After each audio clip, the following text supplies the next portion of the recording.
Alors, on a cherché quelques chiffres pour envisager cette consommation de l'intelligence artificielle. Il y en a énormément. Nous en avons sélectionné 3 dans Smartech. Ils viennent de l'Agence internationale de l'énergie. Alors, on nous dit quoi? Les interactions avec des IA comme ChatGPT pourraient consommer 10 fois plus d'énergie qu'une recherche Google standard.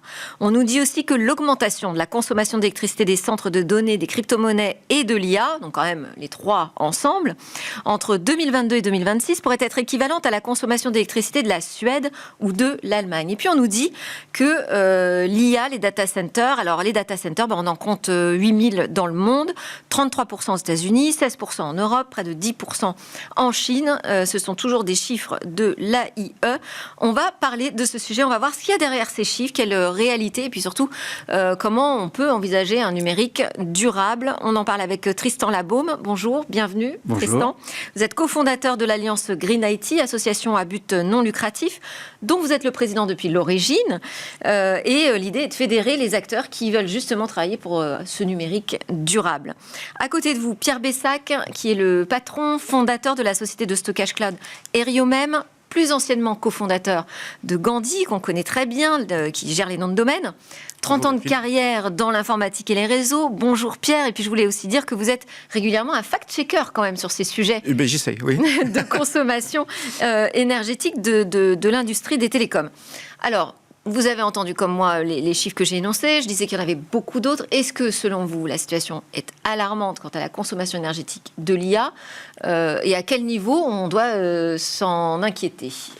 Allez, on commence. Alors, alarmante aujourd'hui, non. Après, la question, c'est la courbe. Et vous avez raison de parler des chiffres et des nombreux chiffres. On peut en citer effectivement plein, dont ceux que vous avez cités, de projections de facteurs x4, x9 à quelques horizons. Et donc, c'est alarmant si on regarde la courbe dont on parle, qui est, même si on se trompe sur le facteur 4, 9 ou 10, qu'il faut mettre en corrélation avec les objectifs autour du développement durable, qui est de faire moins 6% chaque année. Donc moi, c'est là où je n'ai pas de solution magique pour faire qu'une courbe qui fait comme ça croise une courbe qui fait comme qui aurait dû, parce qu'on est mal parti, qui aurait dû baisser. Ouais. Donc sous l'angle environnemental, c'est certain que c'est pas une bonne nouvelle. Pierre ? Oui. Je dirais que l'IA, on avait une certaine stabilité de la consommation des data centers. L'IA a remis ça un petit peu à la hausse.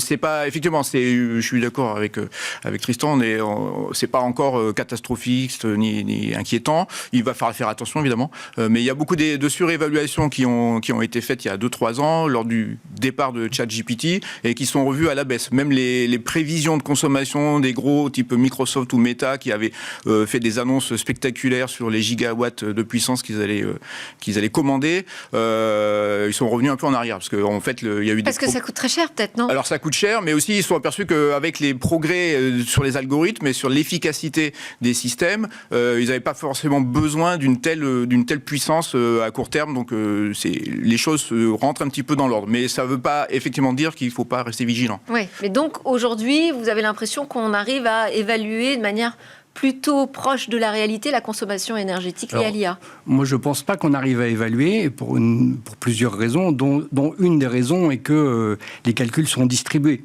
et qu'ils sont répartis. Donc, quand vous faites une requête, allez savoir si elle est colocalisée en partie sur des data centers en France ou à l'étranger, etc., parce que ça réclame des ressources multiples. Donc, est-ce qu'on est capable de faire ça? Je pense qu'on est juste sur des approximations. Par contre, on peut regarder des choses factuelles, ponctuelles aussi. C'est de dire aujourd'hui, il y a clairement, et on l'a vu, y compris avec des annonces, y compris en France, des constructions de nouveaux data centers. Ça, c'est factuel. On voit aussi qu'il y a des nouveaux data centers. Aujourd'hui, on construit des data centers de 100 MW, alors qu'il y a 10 ans, on parlait de data centers de 4-5 MW. Pour donner un ordre de grandeur, une centrale nucléaire, c'est 900 MW moyenne. Donc, ça veut dire qu'on construit des tranches, enfin, ce qui consomme des tranches d'une centrale nucléaire. Donc, il faut bien regarder aussi cet enjeu-là derrière. Et puis, on voit aussi que dans un data center, indépendamment des unités de valeur de ce que l'on va utiliser ou pas, une baie informatique et le rack, on va entasser des serveurs pour une baie dédiée à l'IA, elle va aujourd'hui être dimensionnée pour une puissance dans la baie, une petite armoire comme ça de 100 kW, alors qu'avant, on parlait de 4 kW. Donc, on parle d'un facteur x20, x40, unitairement. Je ne suis pas en train de dire que tout est dans cette proportion-là, mais on voit, on en construit plus, unitairement, il y a des facteurs x20, x40, et qu'il faut indexer tout ça avec l'augmentation des usages, parce que ça va dépendre de nos usages. Si demain matin, on remplace Google par Search GPT, ça veut dire que notre moindre requête pour savoir où je peux aller acheter mon pain à côté va être une requête d'IA qui va mobiliser 10 fois plus de ressources, ou 20, enfin selon les chiffres qu'on peut avoir, mais... Voilà, donc la question d'usage. On a déjà eu des progrès. Je vois que l'évaluation sur le x10. On peut s'inquiéter quand même là-dessus parce qu'on on a l'impression quand même que c'est la tendance qui vient, ce remplacement des moteurs de recherche classiques par des IA génératives. Alors, d'un autre côté, le moteur peut vous donner une réponse plus rapidement.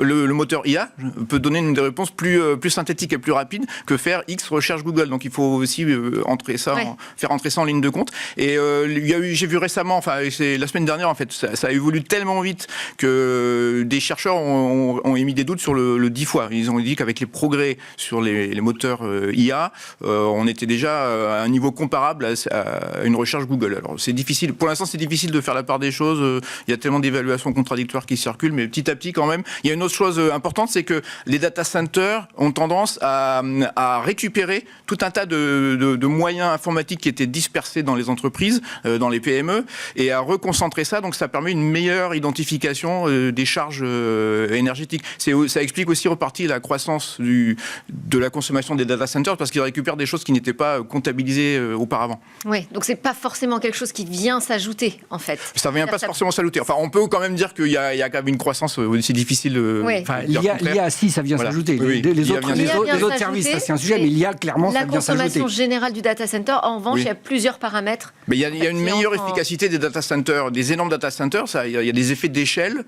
qui permettent d'une meilleure efficacité qu'un vieux data center d'entreprise. Ce qu'il faut voir aussi, c'est que les crypto-monnaies sont un domaine un petit peu à part parce qu'elles ne bénéficient pas directement de la loi de Moore.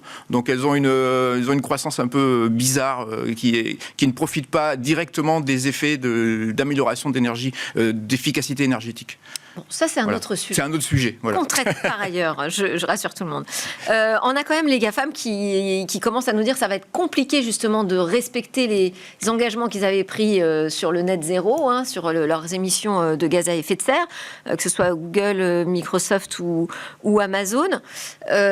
Pour eux, c'est un problème aussi parce que c'est un coût supplémentaire. On se demande, mais jusqu'à quand on va pouvoir financer cette escalade aussi de consommation liée à l'IA ? Est-ce que c'est un modèle tenable, en fait ? C'est ça ma question. En fait, alors aujourd'hui, c'est un modèle à perte.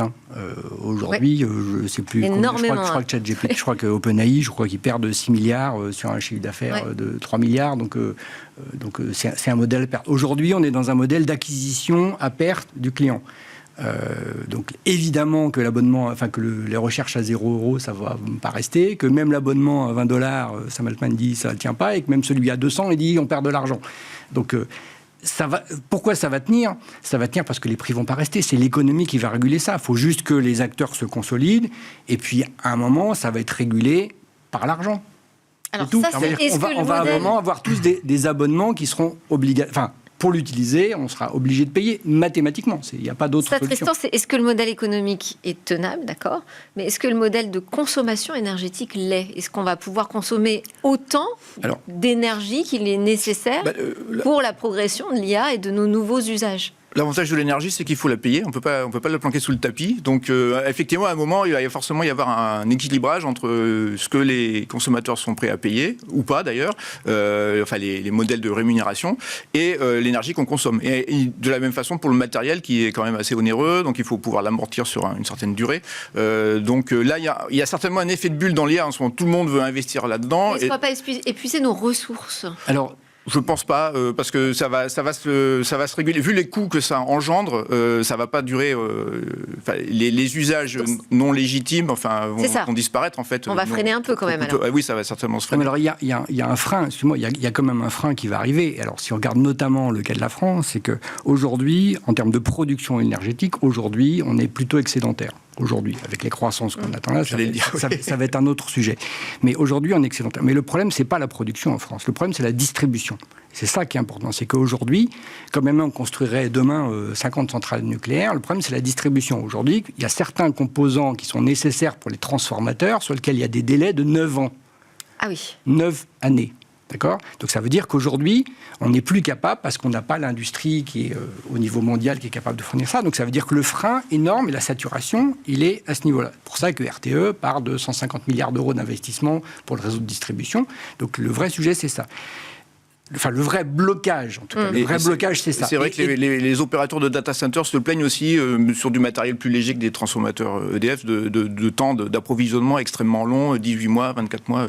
Et puis il y a une guerre entre les data centers français. En plus, oui. Voilà, alors après, il y a les histoires d'électricité carbonée ou pas. Voilà, on a des atouts en France de ce côté-là, au niveau électrique. Alors, est-ce que c'est une bonne nouvelle d'avoir plus de data centers sur le sol français ? Alors, il y a deux réponses possibles. Le prisme énergétique. Ah, oui.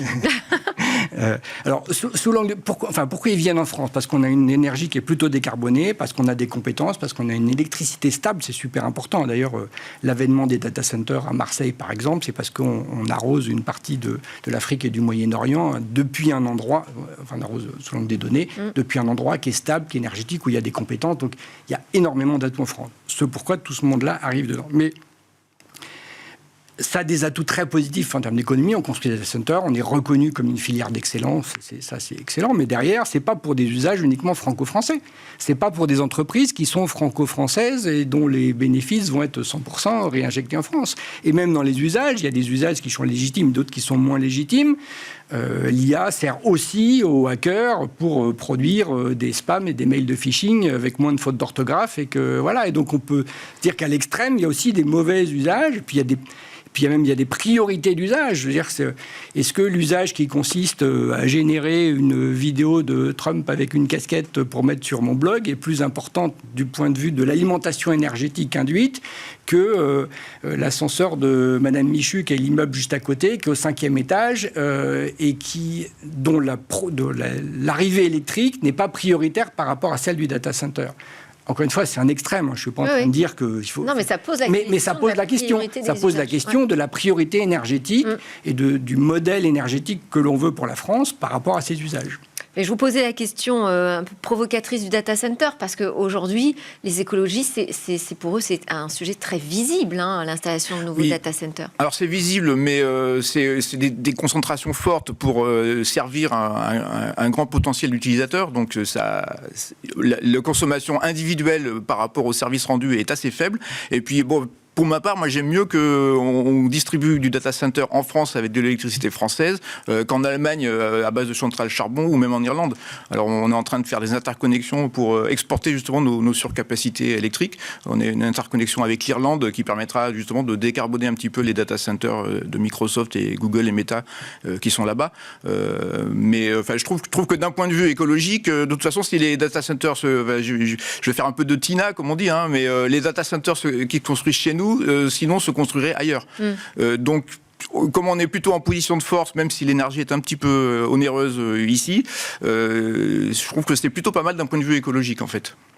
Alors, excusez-moi, en fait, vous avez précisé sous l'angle du prisme énergétique, mais si on parle du prisme écologique... Plus largement, qui était l'objet de fond de votre question, il y a aussi l'impact de la production du matériel informatique qui est nécessaire, dont l'impact sur la phase de fabrication qui est nécessaire à ces nouveaux composants, les cartes graphiques, les ordinateurs, tout ça, est bien plus importante. 80% des impacts environnementaux sont liés à la phase de production. Donc même quand on parle de la phase d'usage, qui était le trait d'avant, c'est la consommation d'énergie, mais si on parle d'impact environnemental, il faut regarder la phase de production et donc l'acquisition de nouveaux matériels. Et quand on passe en cloud, etc., on induit la consommation, la fabrication de nouveaux matériels, donc l'extraction de matières premières, de terres rares. Voilà. Alors les 80%, c'est pour ça que c'est aussi... C'est une partie visible. C'est une partie visible, mais finalement, sous l'iceberg, c'est là aujourd'hui. Oui, bien sûr. Les 80%, c'est quand même un chiffre très français, parce que c'est grâce à notre électricité peu carbonée. Aux US, où on est plutôt sur du 50%, parce qu'on a 30% de plus de carbone, en fait, ou même beaucoup plus que ça, au niveau électrique. Donc, en fait, en France, on a vu l'électricité qu'on a, et effectivement, l'impact du matériel devient prépondérant. Certes, mais en valeur, on reste sur des valeurs qui restent extrêmes Donc le pourcentage est différent. Oui. Avec vous. Bah, de toute façon, mais ce qui compte, c'est le même matériel qui est fabriqué à la fin. C'est-à-dire que la valeur nette, il y a autant de terres rares Ouais. qui sont extraites, quel que soit l'endroit. Bon, c'est passé super vite. Je voulais vous interroger sur le forum pour l'IA durable qui se tenait en marge de l'événement principal, le forum pour l'action sur l'IA qui a eu lieu à Paris, forum mondial. Est-ce qu'il vous semble qu'aujourd'hui on prend des bonnes décisions, qu'on prend la bonne direction pour avoir un numérique plus responsable vis-à-vis de l'environnement et de ses consommations énergétiques ? Très rapidement. Moi, je pense que c'est un sujet individuel. C'est-à-dire que la solution, elle passe par les comportements individuels. C'est pas une solution politique qui va faire qu'on va réguler l'IA et décider que l'IA va devenir éthique et éco-responsable tout d'un coup. C'est nos usages qui font qu'on a des grosses consommations dans les data centers. Réduisons nos usages individuels et on réduira les consommations dans les data centers. Ouais, moi, je pense que le politique a en gros fait son boulot. Il y aura des garanties à faire sur tout ce qui est droits fondamentaux, biométrie, toutes ces choses-là en usage de l'IA. Donc, il y a une certaine vigilance à avoir pour pas faire n'importe quoi par rapport à nos droits fondamentaux. Mais côté environnemental, ça me semble quand même relativement bien tenu. Donc maintenant, ça dépend. Stade. Oui, mais enfin après, il faut poser des règles. Après, oui, il faut voir, il faut voir un petit peu dans la durée comment ça va se percoler, quoi. Merci beaucoup. Tristan Labaume était avec nous. Je rappelle que vous êtes le président de l'Agite et Pierre Bessac, CEO de Eriomem. Merci encore. Merci beaucoup. Nous, on enchaîne avec le marché des cryptos. On va voir ce qui a changé justement depuis la nouvelle réglementation européenne.